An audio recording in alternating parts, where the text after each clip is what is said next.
आपको मिलवाने जा रहे हैं राज्यसभा सांसद माननीय विशंबर प्रसाद निषाद जी, जो निषाद समाज के बहुत ही तेज तर्रार और बहुत ही गंभीर विषयों को लेकर के संसद में अपनी बहुत बेबाकी से और बहुत स्पष्ट रूप से सामाजिक मुद्दों को रखते हैं। और हम इनसे आप लोगों को मिलवाते हुए जानना चाहेंगे फूलन देवी जी के कुछ उन संघर्षमय पहलुओं को, जब माननीय सांसद जी विधायक हुआ करते थे और फूलन देवी जी को पहली बार जेल में मिलने गए थे। मैं आपको बधाई देता हूं कि आपने वीरांगना फूलन देवी जी के विषय में ऐसा विषय हमसे पूछा है, क्योंकि आज हम लोग वेद व्यास की धरती कालपी में बैठे हैं और उनके जन्म स्थल जो है शेखपुर बुढ़ा से होकर आए। हमारे साथ में मलखान सिंह जी हैं, हमारे राम बाबू जी हैं और साथी हमारे हैं अभिषेक जी, अभी तक रहे हैं कुमार जी।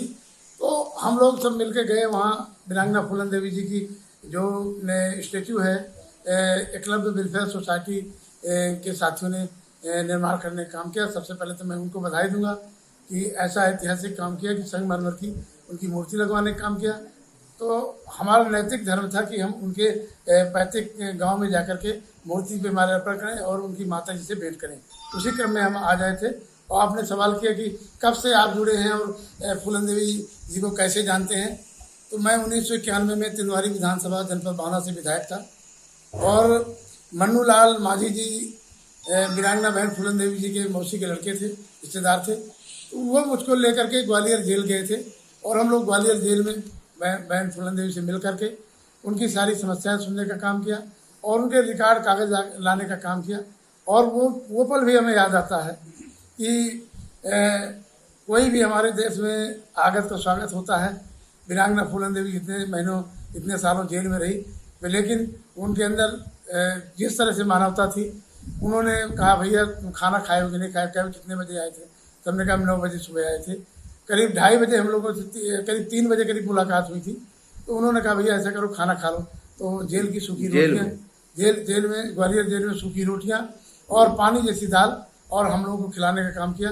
और वो बताती थी कि भैया मुझे जेल से जल्दी दिया कराओ, नहीं यहाँ जेल के लोग मुझे खाने में जहर मिला देते हैं और पता नहीं मेरी कब तक की ज़िंदगी है, कितने दिन की ज़िंदगी है और कब तक की ज़िंदगी रहे न रहे। तो हम लोगों ने उनके दुख दर्द को सुना। समाज की बेटी होने के नाते हम लोगों ने माननीय मुलायम सिंह यादव जी से पैरवी किया। सौभाग्य से 1993 में माननीय मुलायम सिंह यादव जी की गवर्नमेंट बन गई और मुख्यमंत्री बन गए और मैं भी उत्तर प्रदेश सरकार में राजस्व मंत्री बना। तो माननीय मुलायम सिंह यादव जी कह करके 20 फरवरी 1994 को जो है बेगम हजरत महल पार्क में माननीय मुलायम सिंह यादव जी ने फूलन देवी को रिहाई नहीं किया। फूलन देवी को मिर्जापुर क्षेत्र से जो यादव मुस्लिम बाहुल्य है, निषाद बाहुल्य है, वहाँ से जो है 2 बार सांसद बना करके लोकसभा में पहुँचाने का काम किया। और तब से लगातार हम लोग जुड़े रहे और उन्होंने एकलव्य समाज पार्टी एकलव्य सेना बनाई थी। तो एकलव्य सेना में भी हम लोग जुड़े रहे उनके साथ में और देश प्रदेश में उनके साथ हमने काम किया।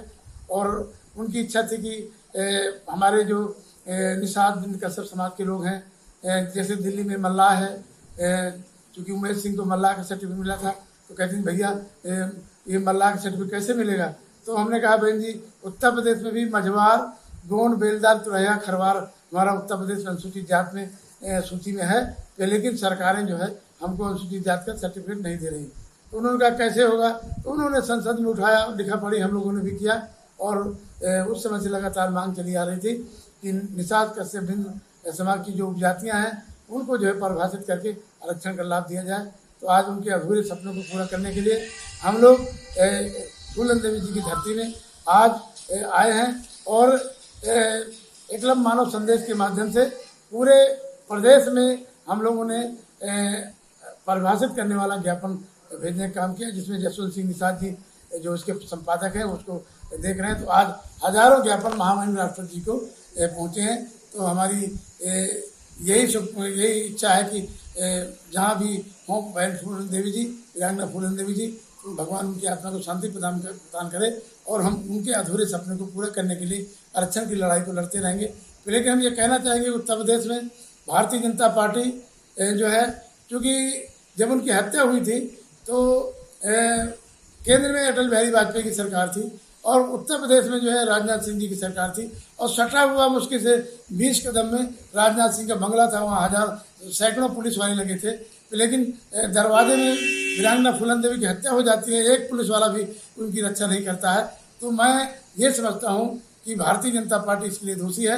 और जैसे ही शेर सिंह राणा छूट के आता है, योगी जी अपने मठ में जो है शेर सिंह राणा को सम्मान करते हैं, उनको पुलिस की सुविधा देते हैं, और यहाँ तक कि उनको पूरे प्रदेश में घुमाने का काम करती है भारतीय जनता पार्टी। और फूलन देवी जी के गांव जा रहा था, जब मुझे पता चला तो मैंने संसद में मामला, पार्लियामेंट में मामला उठाया, और अजय देवगन की फिल्म शेर सिंह राणा की फिल्मांकन करने जा रहे थे, तो मैंने पार्लियामेंट में मामला उठाया और मैं बॉम्बे तक जाकर प्रेस कॉन्फ्रेंस किया जाकर के, वहाँ एक्टरों से मिला जाकर के, वहाँ डायरेक्टर तमाम लोग हैं, मिला कि भाई फूलन देवी जी के मारने वाले की फिल्म बनाएंगे, उससे क्या मिलेगा? वो सब झूठी कहानी बनाया है कि मैं कंधार गया, कहाँ गया। वो बेचारी गरीब महिला जो 14 साल की उम्र में उसके साथ जो है नाइंसाफी हुई, उनके साथ नाइंसाफी हुई और उनको जंगल जाना पड़ा, जंगल से जो है तो उनको जेल जाना पड़ा। तो आज उनकी लड़ाई हमारा कश्यप निषाद बिंद समाज पूरा लड़ रहा है। उनके सपनों को हम लोग साकार करेंगे।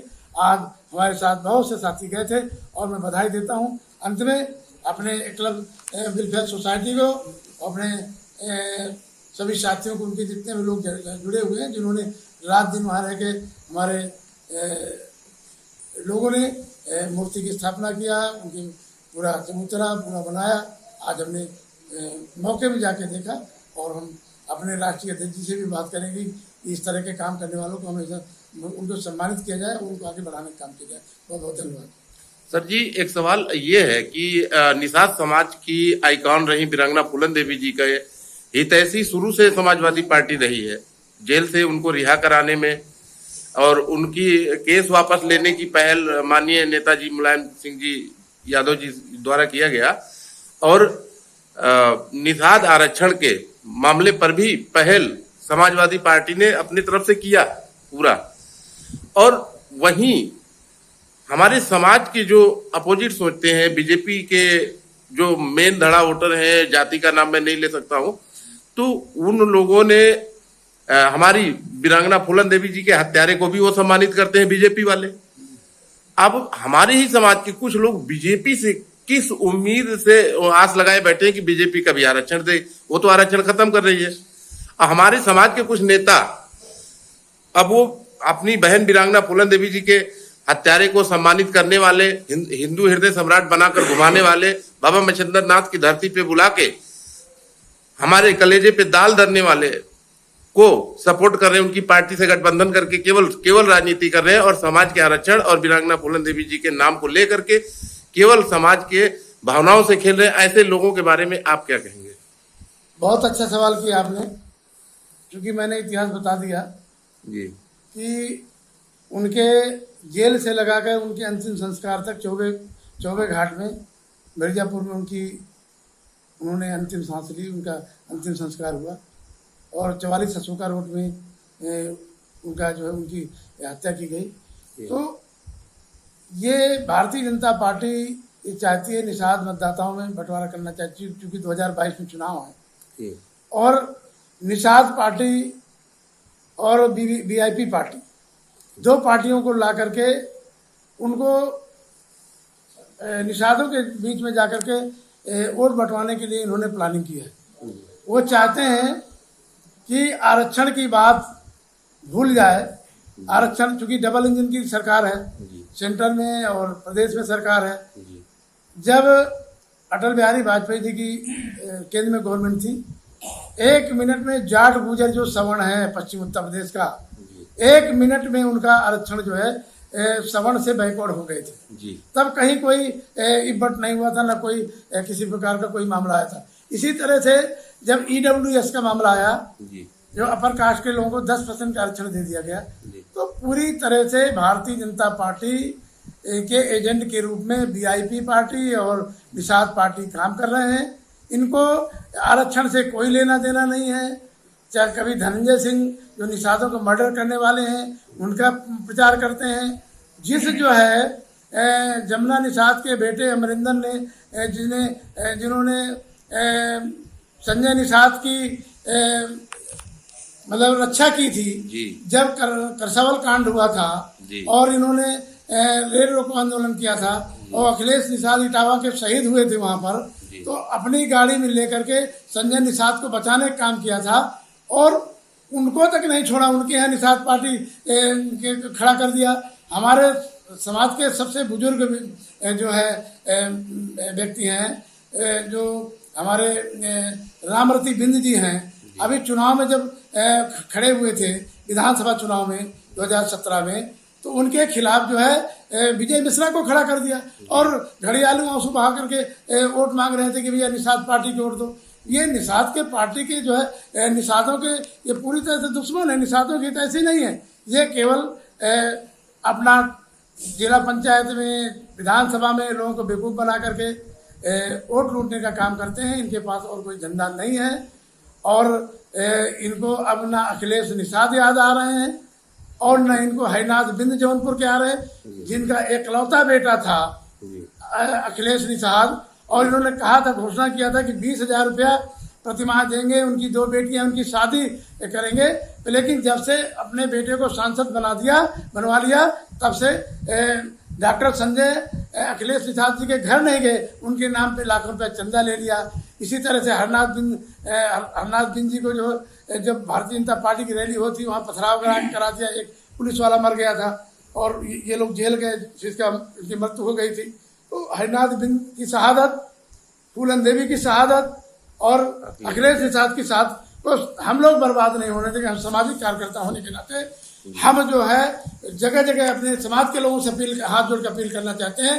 इन 2 महाठगों से, एक बिहार का ठग है, एक उत्तर प्रदेश का ठग है, इनसे सावधान रहना, क्योंकि ये लोग जो है वोट कटवा है। 2022 में चुनाव आ रहा है इसलिए वोट काटने आए हैं, फिर बोरिया बिस्तर लेकर फिर भग जाएंगे। 2017 में वीआईपी पार्टी वाला ये मुकेश सहनी आया था और फिर बोरिया बिस्तर लेके भग गया था, फिर वो भग जाएगा। केवल पैसा दे के लोगों को गुमराह कर रहा है, इसलिए सभी लोगों को मैं सावधान करने की अपील करता हूँ। बहुत बहुत धन्यवाद सर, नमस्कार। निषाद मंथन न्यूज की तरफ से मैं विनोद कुमार साहनी, बहुत बहुत धन्यवाद सर जी।